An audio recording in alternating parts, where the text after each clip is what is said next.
नमस्कार दोस्तों, मैं प्रदीप कुमार। आइए आज हम बात करते हैं पंथ निरपेक्ष।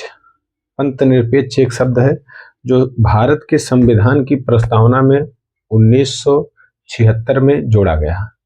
1976 में 42वां संविधान संशोधन आया, जिसमें 3 शब्द जोड़े गए: समाजवादी, अखंडता और पंथ निरपेक्ष।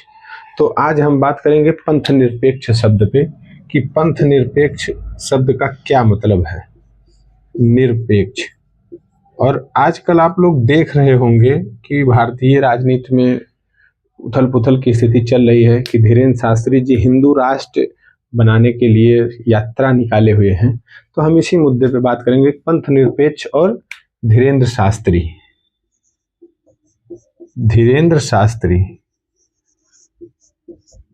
क्या उनकी मांग जायज है? जो मांग कर रहे हैं जिस चीज हिंदू राष्ट्र की, क्या वह विधि सम्मत है, संविधान के अनुसार है? संविधान की प्रस्तावना में कहा गया पंथ निरपेक्ष। पंथ निरपेक्ष का मतलब है कि भारत जो गणतंत्र है, इसका कोई राज धर्म नहीं है। मतलब कि यहाँ के लोग, रहने वाले जितने भी लोग हैं, वो अपने धर्म को मानने के लिए स्वतंत्र हैं। अपने धर्म के पूजा करने के लिए, अपने धर्म के अनुसार शिक्षा ग्रहण करने के लिए, यह उनकी स्वतंत्रता है। यह संविधान की जो मौलिक अधिकार भाग 3 है, जो भाग 3 में 12 से 35 मूल अधिकार दिए गए हैं, उसमें भी इस चीज का उल्लेख किया गया है। जैसे अब आप थोड़ा सा समझिए कि मूल अधिकार में एक है अनुच्छेद 14। अनुच्छेद 14 अनुच्छेद 14 क्या है कि अनुच्छेद 14 बताता है कि सभी व्यक्ति विधि के समक्ष समान है। मतलब कि कानून की नज़र में सब व्यक्ति बराबर हैं, कोई छोटा बड़ा, ऊंच नीच, जातिवाद कुछ नहीं है। लेकिन आप समझिए कि अगर कोई मुस्लिम है, अजान करता है, या कोई मुस्लिम नमाज अदा करता है, तो प्रशासन उसके साथ बदसलूकी करती है। जैसे भी कुछ दिन पहले दिल्ली की घटना आई थी कि नमाज पढ़ रहे थे सड़क पे और उनको जूते से मारा जा रहा था। लेकिन वहीं देखे होंगे आप, धीरेन्द्र शास्त्री जी की यात्रा निकल रही है, यात्रा में भारी मात्रा में पुलिस बल तैनात है, सिक्योरिटी दी जा रही है। अभी सुबह सुबह सोशल मीडिया पे चल रहा है, न्यूज चैनल दिखा रहे हैं कि उनकी सेहत गड़बड़ है, बुखार नापा जा रहा है, पल्स चेक किया जा रहा है, शुगर चेक किया जा रहा है। यह कहाँ तक वाजिब है? तो यहाँ प्रश्न यह उठता है कि सभी व्यक्तियों पे जो मूल अधिकार है अनुच्छेद 14, क्या यह लागू हो रहा है? क्या यह जो भारत के सभी लोग हैं उन पे लागू हो रहा है? अगर वहीं हम देखेंगे तो मुस्लिमों पे नहीं लागू हो रहा है, नहीं लागू हो रहा है, या उनके साथ इसका व्यवहार किया जा रहा है कि इससे यह प्रतीत होता है कि उनके अधिकार का हनन हो रहा है। लेकिन यहाँ भारी मात्रा में बल लगा है, सिक्योरिटी लगी है, डॉक्टर लगे हैं, सब चीजें लगे हैं। यही नहीं, बहुत से विधायक, नेता, मंत्री जा रहे हैं, उस यात्रा में सम्मिलित हो रहे हैं। जो नेता, मंत्री, विधायक संविधान की शपथ लेते हैं कि हम संविधान के समक्ष शपथ लेते हैं कि हम विधि सम्मत कार्यों को करेंगे, तो क्या यह विधि सम्मत है? क्या आप यहाँ जो प्रस्तावना में पंथ निरपेक्ष शब्द है, इसका उल्लंघन नहीं कर रहे हैं? और एक चीज समझ लीजिए, आप देखे होंगे धीरेन्द्र शास्त्री जी बीमार हैं, तो बीमार हो गए, उनके पैर में छाले पड़ गए हैं, तो प्रशासन, जो डॉक्टर की टीम है, उनकी देखरेख में, यह डॉक्टर की टीम अपॉइंटमेंट किसने किया? इस डॉक्टर की टीम का नियुक्ति किसने की कि आप इनकी जो है हेल्थ चेकअप करते रहिए? या उन प्रशासन को जो वहाँ हाई सिक्योरिटी दे रहे हैं, वो क्या दे रहे हैं, क्यों दे रहे हैं?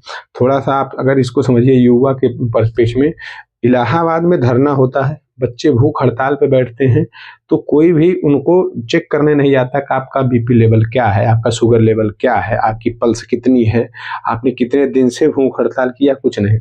प्रशासन आता है, टेंट उखाड़ के फेंक देता है। वही स्थिति पटना में होता है कि जनवरी महीने में वाटर कैनन चलाया जाता है छात्रों पे प्रशासन द्वारा। यहाँ मैं प्रश्न चिन्ह प्रशासन पे लगा रहा हूँ, क्योंकि प्रशासन वही है जो बच्चों पे अपनी मांग को लेकर वाटर कैनन चलाता है, लाठीचार्ज करता है। वही प्रशासन धीरेन्द्र शास्त्री, जो संविधान की प्रस्तावना के अनुसार विधिसम्मत नहीं है कि हिंदू राष्ट्र हो सकता है, क्योंकि भारत एक अनेक धर्मों के लोग यहाँ निवास करते हैं, लेकिन प्रशासन उनको सुरक्षा दे रहा है, उनकी सिक्योरिटी दे रहा है। तो बताइए कि वो युवा के साथ क्या न्याय हो रहा है? क्या उसके ऊपर ये अनुच्छेद 14 उसका लागू हो रहा है, पालन हो रहा है? ये तमाम चीज़ें हैं।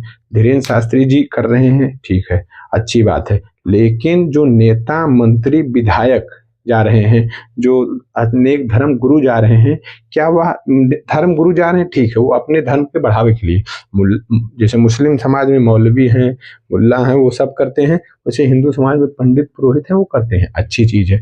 लेकिन जो व्यक्ति पार्लियामेंट का मेंबर है, संविधान की शपथ ले रहा है, वो जा रहा है, तो क्यों जा रहा है? क्या उस पर कुछ कार्यवाही होनी चाहिए, नहीं होनी चाहिए? आम जनता के पैसे से हाई लेवल सिक्योरिटी दी जा रही है, क्यों दी जा रही है? क्या दिल्ली में जब धरना हो रहा था, चाहे वो किसान आंदोलन कर रहे थे या खिलाड़ी आंदोलन कर रहे थे या भी एसएससी का धरना चल रहा था, तो उसमें वही प्रशासन जो आज सिक्योरिटी दे रहा है, वही प्रशासन वहाँ लाठीचार्ज करता है। तो क्या यह प्रक्रिया एक तरीके से राजनीतिक है? क्या वाकई में जो एक हिंदू राष्ट्र है वह हो सकता है? हमारी समझ से नहीं हो सकता है। क्यों नहीं हो सकता है? क्योंकि जो केशवानंद भारती बनाम भारत संघ का वाद है, उसमें सुप्रीम कोर्ट का जजमेंट है कि संविधान की प्रस्तावना में संशोधन किया जा सकता है, लेकिन उसकी मूल भावना को आहत किए बिना। मतलब कि यह है कि प्रस्तावना में आप संशोधन कर सकते हैं, लेकिन नकारात्मक संशोधन नहीं कर सकते हैं। नकारात्मक से मतलब यहाँ क्यों है? क्योंकि जहाँ हिंदू आबादी है, मुस्लिम आबादी है, सिख आबादी है, ईसाई हैं, बौद्ध हैं, जैन हैं, वहाँ हम सिर्फ हिंदू राष्ट्र की मांग कर रहे हैं, तो इसका मतलब है कि सुप्रीम कोर्ट के निर्णय का भी हम उल्लंघन कर रहे हैं, और जो प्रस्तावना है, जो संविधान है, संविधान का भी उल्लंघन कर रहे हैं।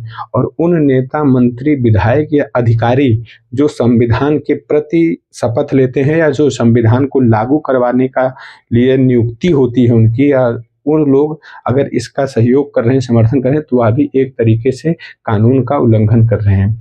लेकिन सरकार का मोटो है कि धर्म बढ़ाओ, धर्म बढ़ाओ, चाहे शिक्षा डूब जाए, स्वास्थ्य डूब जाए, चिकित्सालय में डॉक्टर ना हो, दवाई ना हो, स्कूल में, विद्यालय में फंडामेंटल जो वहाँ की मूलभूत चीज़ें हैं, चाहे इंफ्रास्ट्रक्चर हो, चाहे टीचर हो, चाहे मेज कुर्सी हो या बाउंड्री हो, कमरे हो ना हो, उससे मतलब नहीं है। यहाँ सीधा सीधा मतलब है कि धर्म को बढ़ाओ, धर्म इतना बढ़ाओ कि लोग धर्म में ही धर्ममय हो जाएं।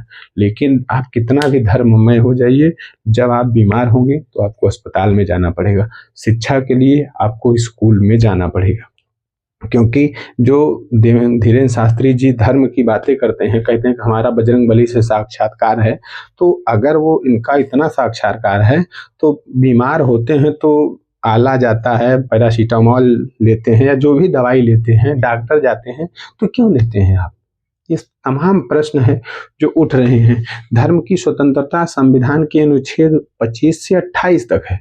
कोई भी व्यक्ति अपने धर्म के अनुसार पहनाव कर सकता है, अपने धर्म को मान सकता है, शिक्षा ग्रहण कर सकता है, अपने धर्म के अनुसार विद्यालय स्थापित करा सकता है, उसके कोई कर भी लगा सकता है, धार्मिक कर भी लगा सकता है, ऐसी तमाम चीज़ें हैं। लेकिन सरकार एक तरफा एक तरीके से काम कर रही है।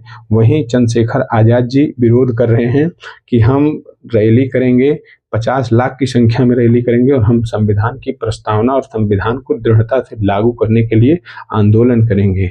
तो क्या ये एक तरीके से टकराव की स्थिति नहीं बन रही है? जो टकराव होगा तो सामाजिक विखंडन आएगा, सामाजिक विखंडन आएगा तो जो हमारी राष्ट्रीय एकता है वो धीरे धीरे कमजोर हो जाएगी। इस पे सरकार को एक स्टैंड लेना चाहिए, और जो संविधान के तहत है, जो विधि सम्मत है, सुप्रीम कोर्ट का जजमेंट है, उसके अनुसार काम करना चाहिए, उसका पालन करवाना चाहिए। आज के लिए इतना ही, फिर मिलेंगे किसी नई टॉपिक के साथ। नमस्कार।